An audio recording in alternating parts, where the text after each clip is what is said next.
Doc here. Holy crap, what's been going on? You haven't seen any videos out of me in, what, month and change. I haven't been on Facebook nearly as much. I haven't hardly touched the forum. I've been a ghost. You can tell by the background here. My location has changed too. What's been going on? Let's find out.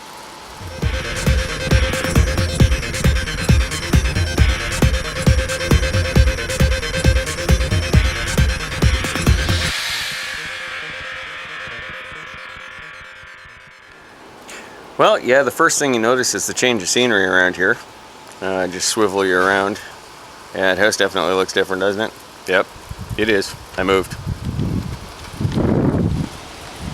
As you can see, I haven't got a heck of a lot of backyard at this point. I got a little shed and space for, well, 2 machines at the moment. I got Mule and Frank sitting there, waiting some fine tuning and adjusting and stuff like that. And well, there's the fence line there, and swivel around, and there's the fence line there, and I got a little bit of bush, but really not a heck of a lot. Some of you that have been paying attention to my Facebook posts have probably noticed me picking berries. And one thing I do have going on for me here is I've got all these wild black raspberries growing around here. Oh, they are tasty. Picked a ton of them. These things are good. I could really OD on these things. Gimme. Nummy. Love me some raspberries. Anyways, without getting into this whole what happened thing, long story kept exceptionally short. I had to move. I had some stuff going on in my life that sort of changed my plans and made things a little bit more difficult. We won't get into that because it's not really important. What is important is I'm currently residing in a subdivision in a town, which is definitely a kink in the plans. Obviously, I don't have the ability really to, you know, go crazy on the mowers and ride around. I got streets and I got pedestrians and I got police officers and stuff like that, and that wouldn't work out well. Don't have much space here either. Like I said, I've got this stupid little shed that's I don't know, what is it, 6 by 8 by not even tall enough for me to stand up in, just a little garden tool shed. I've got a single car garage that's basically full of work related stuff and is pretty much unusable for wrenching. But I have got a very good friend who has offered me up her garage and some outdoor space, and she's in a slightly more rural environment. That's the place that I've been affectionately referring to, and rather mysteriously lately, as Area 51. And so what that is that's about 15, maybe 20 minutes away from me. And you know, I've got to set up the shop there. There's a garage there. And that will be the new home of Sprocket's Garage. And I'm going to take you for a sneak peek at Area 51. Alright, I'm standing in front of the future home of Sprocket's Garage. Let's have a look around, shall we? It ain't much, but it will be. Not much more than a little cabin in the woods, so to speak. The enclosed portion of the garage is 10 by 20. Actually, I think it's 11 by 19 or something like that. This size is functional. I'd prefer a little bit larger, but you can take what you can get. The biggest issue I have with this thing right now is there's no roll-up door, there's no double door, there's nothing bigger than that single man door that you see. And as you can imagine, trying to get projects in and out of that man door could be a little bit problematic, especially when you consider that Mule 3's track width is somewhere in the order of about 5 feet. So yeah, that's not going to happen. But before very long, we're going to work out a double door or something like that, so I can make that kind of thing work out in my favor. Might install a couple of more windows too. Now, as you can see, there's some stuff happening up on the roof. And what I'll do is I'll sneak you around the side and show you what's going on with that. Alright, so as you can see, I've had to tarp the roof. This building's been neglected for some years, and the roofing was just shot. The shingles were gone, and a couple of years ago, that big pine tree let go of some branches in a storm, punched a couple of holes in the roof, so you know, whatever the shingles weren't doing, the holes certainly didn't help.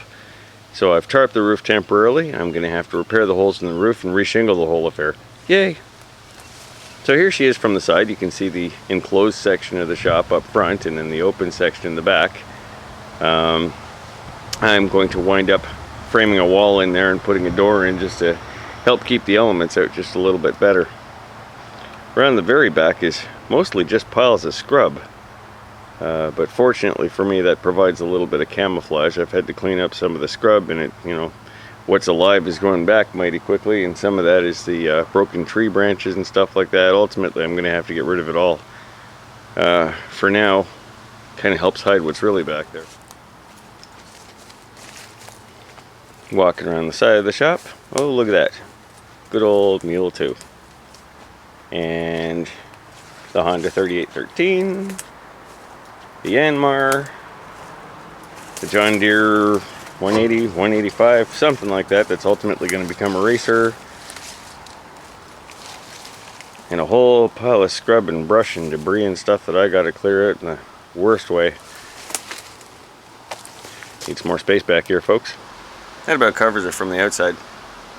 I'll take you inside and you'll see what I have to deal with. Yeah.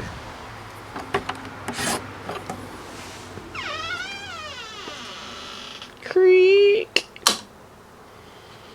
Alrighty then, so you can see that I've moved all my stuff in and absolutely nothing really has found a home yet. I've got some shelves with some stuff on the shelves. What's with the plastic? Yeah, well, you remember that whole thing with the roof and the tarp and all that? Yeah, well, it was raining inside just as bad as it was raining outside. Everything's all open in here now. Keep in mind the tarp is on the roof now, so that's helped. But when I first started jamming stuff in here, oh god, what, I don't know, about a month ago? Yeah, it would rain outside and it would rain inside and it would just be a whole lot of ugliness. So I can safely take this plastic down now and start at least finding temporary homes for things. With the roof getting as bad as it got, the drywall and insulation and everything we're taking out of here. All the wall framing is bare. There's no drywall left, there's no insulation left. And I've had to do some patches in the sheathing. Raccoons were getting in and all kinds of other furry critters that are generally not too desirable in a shop. So, yeah, I think my next move is going to be, well, I mean, I'm going to take all this plastic down so I can start working with the space. I got to pull out all the nails and all the framing, because whoever ripped out all the drywall left all the fasteners in. I hate that. I really hate that. Look at that, 1,800 million nails and screws and geez. So, yeah, next move probably is going to be pull out all the nails, tack some vapor barrier to the ceiling joists, and that'll just provide an extra layer of protection, and take it from there. I'm not going to bother drywalling inside anything until I get around to re-roofing her. That's probably going to be in the fall, so I'm not going to you know, have any grand illusion about everything going in its final place and, you know, setting up fixtures on the wall and yada yada yada. I love those windows, they're so big and they swing out. That ought to give me some good light. I know there's stuff in the way and you can't really see. Really big windows. Hell, the windows are almost big enough I could drive a lawn tractor through them. Anyways, yeah, I'm not going to bother doing the drywall or the insulation or anything else until I've roofed it. So in the meantime, I'm going to kind of find places for stuff to be. There is a workbench behind the stand there with the blue tarp and all the stuff. You can't see it, you know, all those chairs that you can see are piled up on top of the workbench. There's a workbench over there. It's a little smaller than the workbench that I'm used to, but I'll come up with something. I was thinking about making a sectional workbench in front of this window too. You know, give me lots of light to work with. But we'll figure that out. In the meantime, I've also got some wiring to do. Sneak the camera around here. Might be still a little bit too dark for you to see, but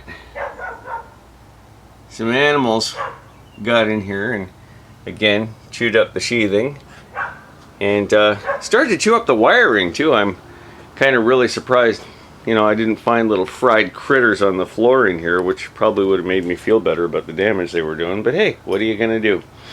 So I got some work to do, but I've got a workable space.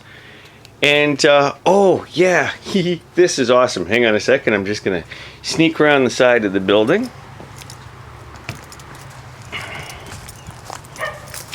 Now I got kind of excited at first and then subsequently disappointed. There's an oil tank here, and you can see the remains of a duct. I was talking to the homeowner. There's a furnace inside. It's buried in the corner. You don't have a prayer of seeing the oil furnace. There's an old oil furnace inside, and it hasn't been touched in nearly 40 years, and that oil tank's 3/4 full of 40-year-old heating oil. Might be able to run it through an engine. Either way, the furnace is seriously old, and for the last few years while the roof has been damaged, it's been raining on and in and around that furnace, so we can generally consider that furnace junk. However, I'm gonna sneak the camera in here, and oh yeah, I see you can just make it out beside the welder. Oh, what's that little handle in the door? Awesomeness. That is a wood stove that I scored for 50 bucks. Yeah, you can just see the back of it there. I'm gonna have to install it in the corner and redo the ductwork and stuff like that. But awesome sauce. You know, when I first saw this place, I went, geez, you know, I wish I could get a wood stove for fairly cheap. And I did it. 50 bucks, I got a perfectly good wood stove, and all I gotta do is install it and use it. So yeah, I've got this kerosene salamander heater. It's actually a tri-fuel, kerosene, heating oil, and diesel. And that'll heat the shop up mighty fast, while the wood stove is doing its thing, slowly starting to heat up and maintaining. So this is fantastic. This coming winter I am not going to freeze, and that is just a phenomenally wonderful awesomeness. So yeah, she needs some work. It's going to take a fair bit of work, it's going to take a fair bit of money, and it's going to be one of those time-consuming projects. And what I might do is try and keep you in the loop on what's going on with the shop itself.